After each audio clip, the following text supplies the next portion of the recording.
Welcome to God Pods, faith conversations from Boston College's Church in the 21st Century Center.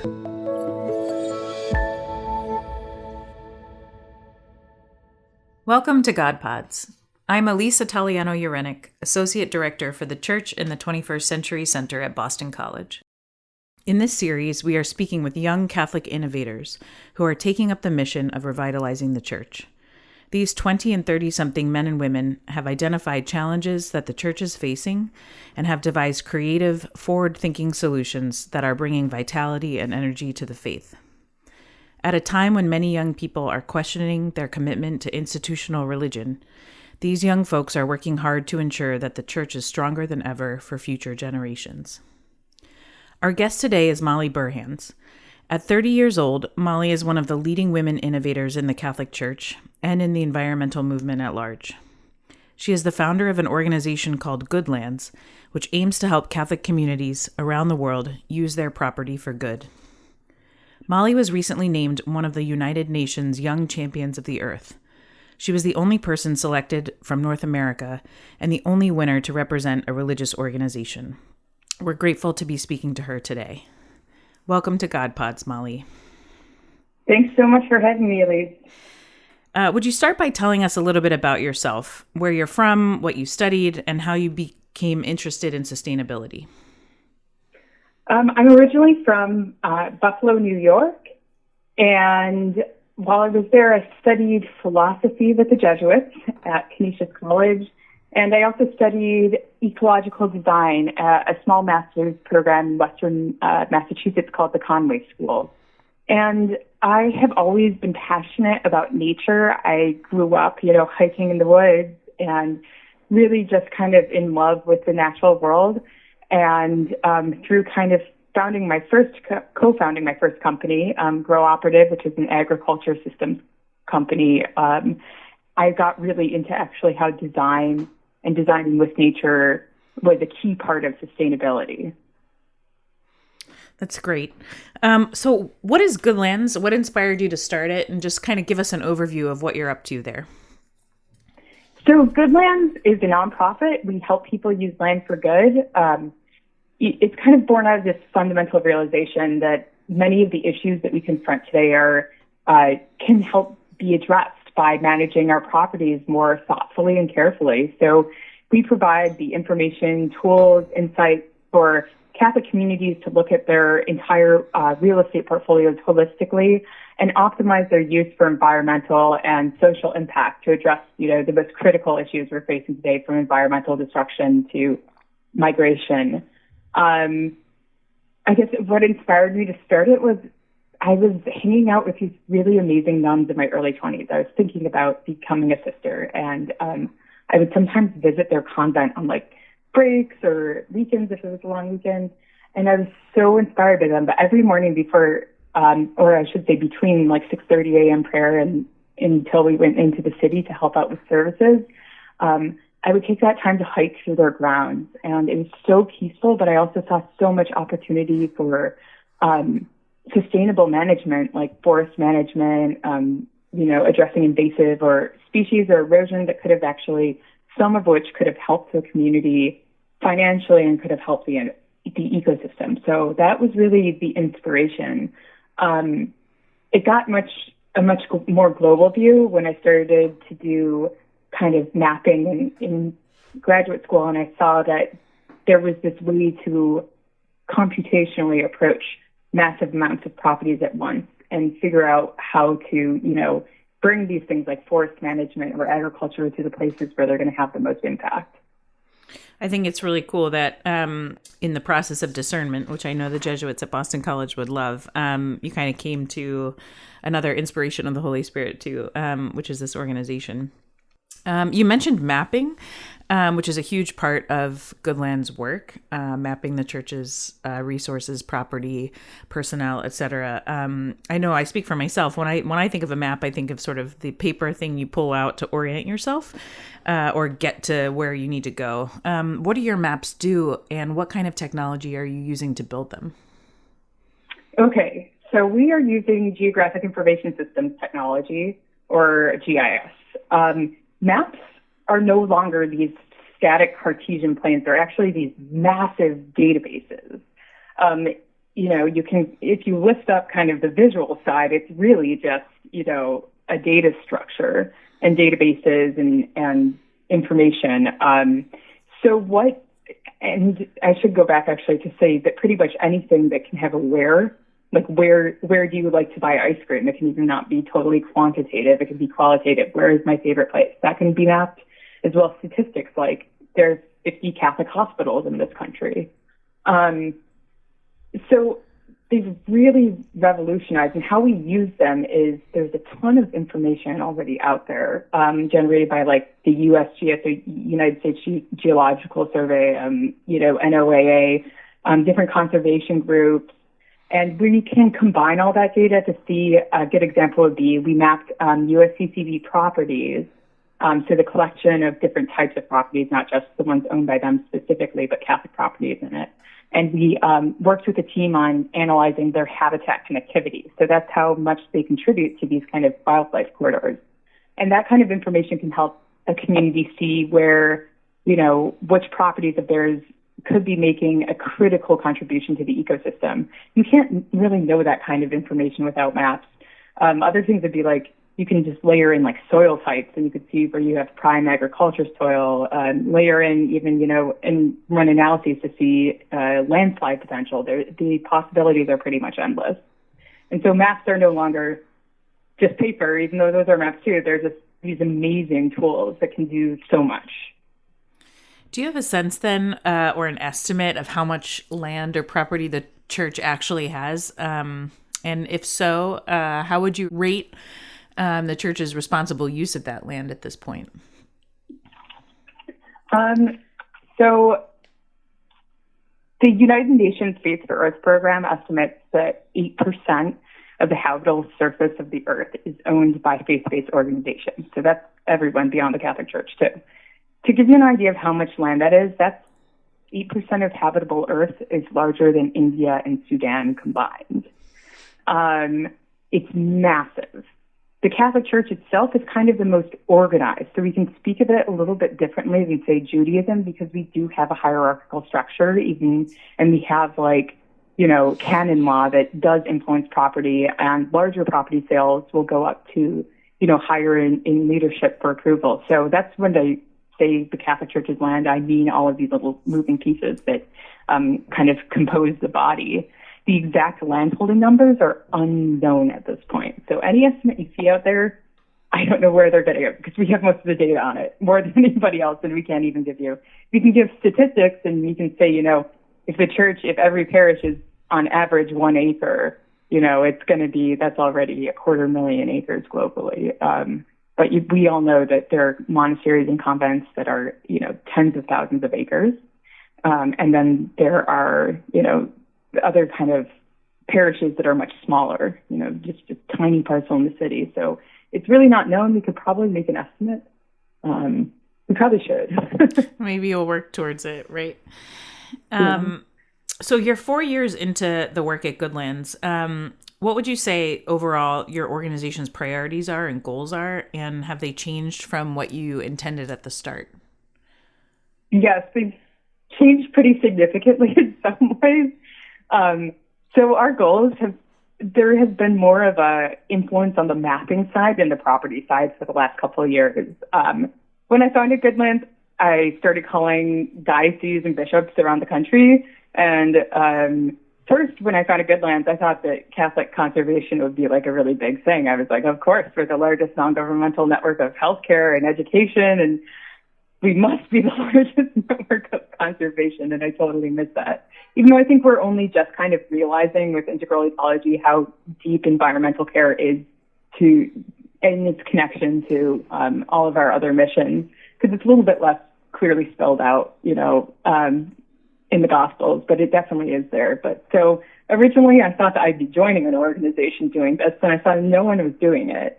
And so I went to go do it, and I started calling these bishops, and I said, do you mind if I look at your land records? And I started going to dioceses and talking with them. And that totally shifted, because I thought that at the very least, we'd be starting off with, people with land records in order in databases. And many of them didn't even have an Excel spreadsheet with all of their properties. So that really shifted us from this mode of let's, work with what's there to, oh my gosh, we need to digitize all of the property records of the Catholic Church and every client we work with. I even, from the start, I knew that a way to take all these programs we were writing would be to create a classification system of dioceses around the world. And then when we work with one diocese on their property, we could scale that for much cheaper and more efficiently to a diocese of a similar, that has similar data in it, similar landforms, ecology, demographics, et cetera. And I went looking for the diocese map, and that didn't even exist. So we made the first comprehensive global maps of the Catholic Church in history, I should say global database maps.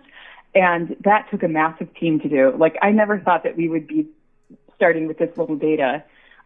What's really kind of shifted, aside from becoming the, digitizers of much of the Catholic geographic information out there, or making it geographic, is also realizing that we need a structure, like a system, to share this information. Because while we were focused on the environment, and you cannot do scientifically sound environmental programs without so obviously understanding your environment, which maps are used for, we didn't realize that, we would be these data stewards, and that's a huge responsibility, especially because that data has the power to be transformative for Catholic healthcare, Catholic education, Catholic aid. It's so valuable. So now we have kind of added in a goal of creating this data infrastructure and resource for the Catholic community so that our impact can be multiplied beyond just helping make land work for good. We can then take those fundamental records and help improve all other programs by giving the right people access to them. That's fantastic. I also saw that you added, there's a huge section in terms of your goals and work that you're building out on your website, a section dedicated to Catholic parks. Could you speak a little bit about that? Yeah, so we kind of created a classification system for ranking which properties will be most suitable for parks. Now, for kind of adaptation to that, I should say. So one of the things is we can do this with data, but at the end of the day, you need to sit down and hear communities' needs.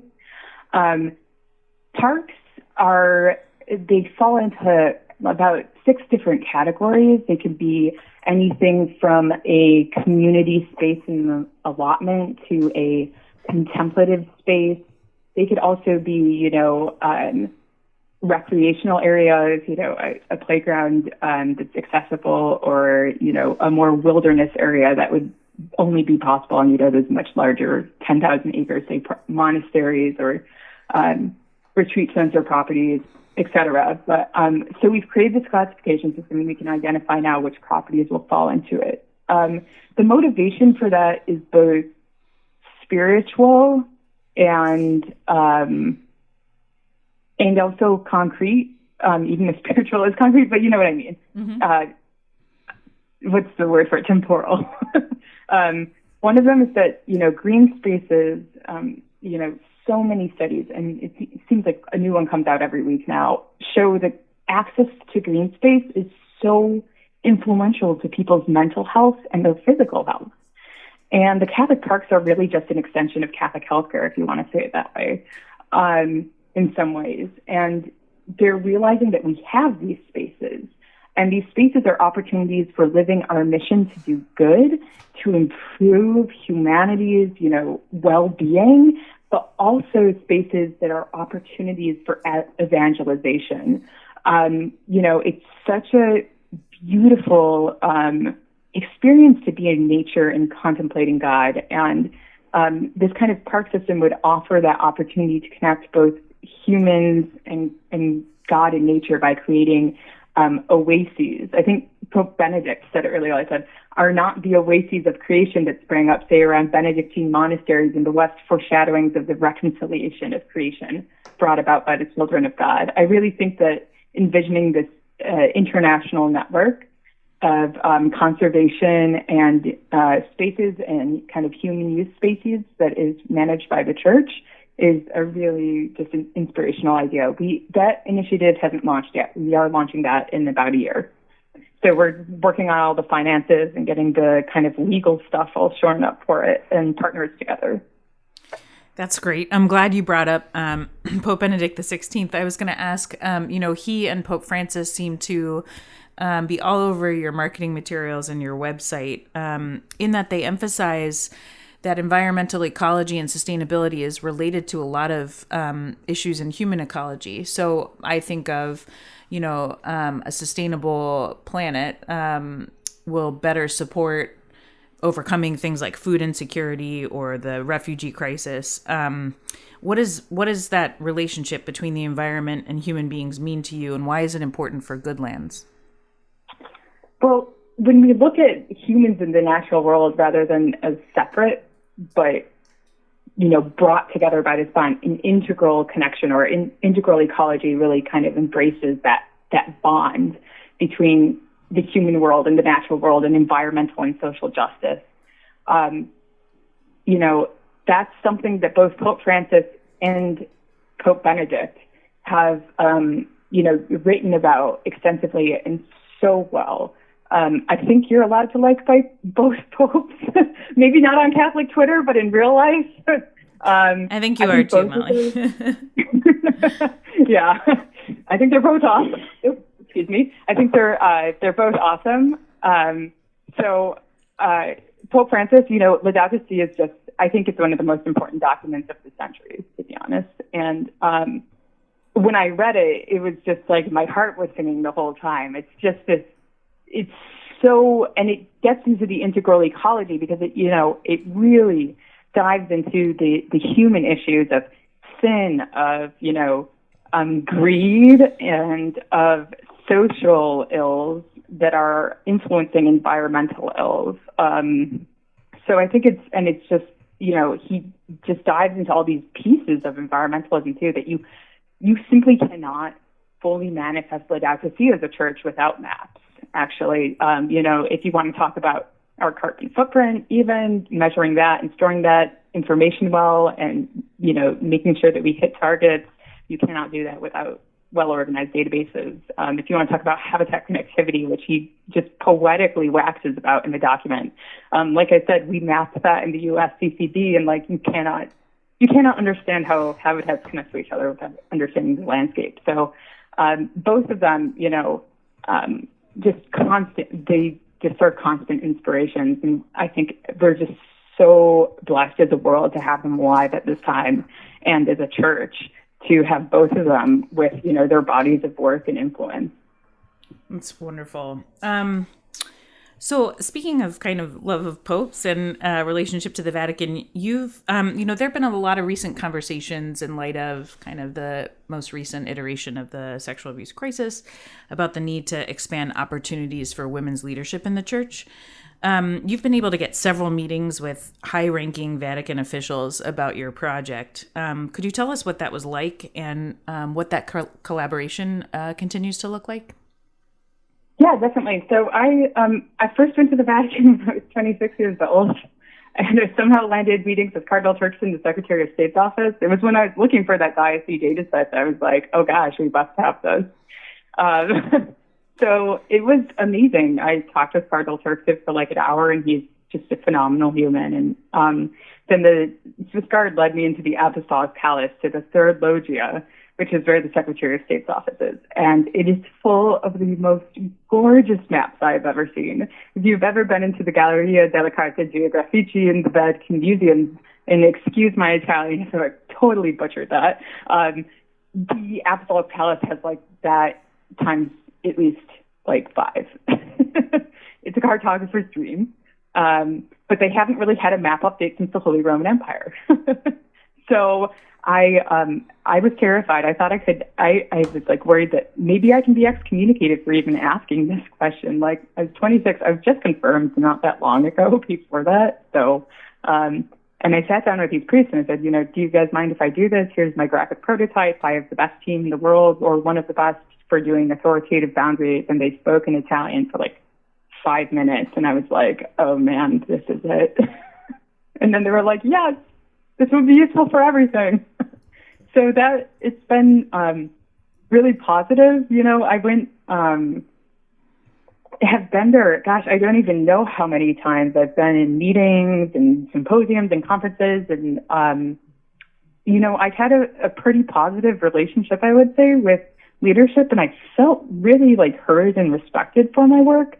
The challenge of Rome is that communications, you kind of have to go there in person and deliver letters and I don't want to say get in people's faces a little, but you do, to actually move things. And I don't think that has anything to do with being a woman. I think it just has to deal with communications and also the fact that so many people in the Vatican I meet are just constantly traveling, overworked, almost, I would say, to the point of, that's totally understandable. But so that's been surprising. I think as a woman, my biggest challenge that I've seen has actually been fundraising within the Catholic Church. All of our support has come from, except for, I shouldn't say all of it, but right now, all of our support is coming from secular institutions, despite the fact that we've made a tool that's absolutely essential for global Catholic operations. And I found that that's a huge barrier that we see in our work is the financing. And I think it's something that is a really big barrier for any woman founder, even outside of the church. My guess is it's even further compounded because this is such an obvious, benefit to the church, what we're doing. And we've shown that we can do it. But I think that isn't just either in secular fundraising and our work too. It's also with lay women who work in the church need to be supported. And I think it's really hard for them to, often get the support. So often, I hear about a woman working in a diocese who can't afford to send her kids to Catholic school. I think we need a big shift with that. And that shift includes shifting from being slaves to actually being servant leaders. I'm really hopeful. There's still a huge amount of work that needs to get done for women in the church. I think probably the only reason why I've been listened to so much, I should say this is totally speculative, but is because I have a bunch of really powerful intelligence about the church, and that kind of makes it necessary to listen to me in some ways. But I think for the average woman, her experience might be a little bit different. And we know so many, I think between both of us, amazing women theologians, leaders, and they are being more recognized, but there's still a massive amount of improvement that needs to happen for acknowledging them and getting them, alongside, men in the clergy as lay woman leadership, getting them to be part of the conversation about operations of the church and theology and, how it operates and grows and evangelization, et cetera. Well, I think your positive experience, I'm sure our listeners will be moved by. It's so great to hear. I'm sorry to hear that fundraising for this is a challenge. You've noted that the church has kind of excelled and kind of dominated certain social sectors like healthcare, education for the poor, kind of charitable outreach. How do we, as a church, get sustainability and the preservation of the planet kind of up there? How do we become the leader, which is in this area, which is one of Goodlands' aspirations, I think? Yeah, well, I guess the first thing is really obvious. It's just not going to happen without a geospatial infrastructure supporting multiple efforts at once and reducing redundancy. So that's a really key part of all of this. Other than that, I really just think it's the support. I know Thomas and Sua from GCCM and Alan from Sineza and the St. Cattery folks. There's, and obviously Catholic Climate Covenant. And there's so many of us, and we all have really important ideas, and it's wonderful because we kind of fit together like puzzle pieces together. We do absolutely pretty much no activism, but it's absolutely key. And GCCM does a lot of that, especially in the divestment space, and they do a great job. There's all this, but if you catch us on any day, we're all just so I would say almost everyone I talk to is under-resourced and I think that that's really the only barrier. that's most significant. The other is, which is part of that and getting tools and resources out to communities, is that priests and their homilies, people in church groups need to, engage with this idea of ecological conversion, I think. And they need to, talk about Laudato Si more. It's the season of creation, and then I've heard Laudato Si mentioned once during this entire season so far. And it's, at church, and we need to get better with that. So there's like this internal change that needs to happen with people to realize how, big the crisis is, but then there also are a bunch of groups out there already with the ideas and the connections that are made, and they just need to be, better supported. That's great. Outside of the Vatican, have there been dioceses, parishes, religious orders, or even secular groups that are showing interest in your work? Yeah, so I had actually the head of sustainability for a coalition of 600 million evangelicals come to me and asked, how can we work with you? And I was like, maybe we could franchise it. Like, I don't know. We're still figuring out how we can scale it to other religious groups. I don't want to take them under our wing just because I actually think having, if you had a geodatabase with information about the properties of all the different world religions, you'd probably be the most powerful person in the world, and I don't want that to happen. It'd also be very dangerous from a security standpoint, so that's why I want to figure out how to kind of like federate it and not be have all that kind of information in one place. But yeah, so the evangelicals have come to us. We will, we had architecture firms come to us actually. I think we could expand to the kind of there is a private market for this, and there are a lot of GIS firms out there. What we do at the church is unique because we already have so much data, and so that's what like kind of makes us stand out in that space, and also our approach to property. There really aren't any people I know of that are doing this for large landholders. So like in the future, I'd love to, expand what we do to like telecommunications companies, any group that like has a lot of land. One of the things that has struck me is that if you step outside the activism and education space when it comes to the Catholic Church, we have to realize that Catholic, it's not I hate to use the word, but it's not a market unless you're like selling rosaries and prayer cards. Like Catholic healthcare serves everyone. It doesn't matter if you're Muslim. It doesn't matter if you're Jewish. It doesn't matter if you're an atheist. Catholic healthcare serves everyone, and it serves everyone with, most of the time, high-quality healthcare. And Catholic environmental programs that are about on-the-ground action and implementation, that have a kind of a model of providing something that's unique. It's not something that, like, Nature Conservancy can provide, and that is us, because there's a totally different business model than theirs, but an operations model. But like there's that has to be scalable. Like Catholic cannot be the only quote market for that. It has to be something that can benefit anyone that comes to us. And for us, it's just anyone that owns like a ton of land. That's helpful explanation. The final question I have is, what advice would you give to young entrepreneurs or innovators who, Catholic or not, want to have an impact for good, especially in some of these sort of big social areas and enterprises? Yeah, I think, the first thing is discernment. Shout out to the Jesuits. Like I never was looking to make a big impact. Or really change the world. That just has never been, I just kind of want to do whatever God wants me to do. And I know that like that will make me the happiest. If you are called to like start something new and you have done the research to make sure there isn't someone out there doing it already, there's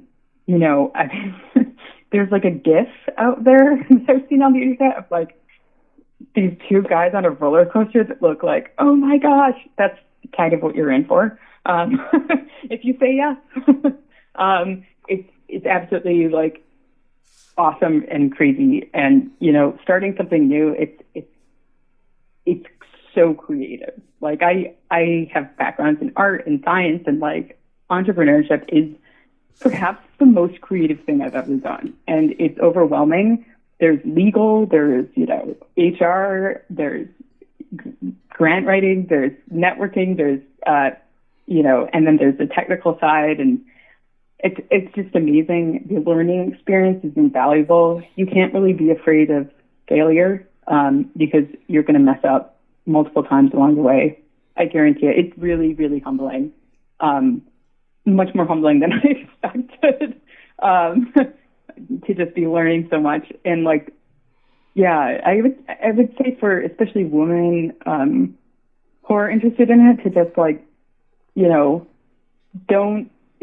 when you're discerning, make sure you listen to that, the good spirit, listen to what gives you consolation. And if you start to think, oh, I could never do that, or that couldn't be me, or, I just am not, I'm not good enough.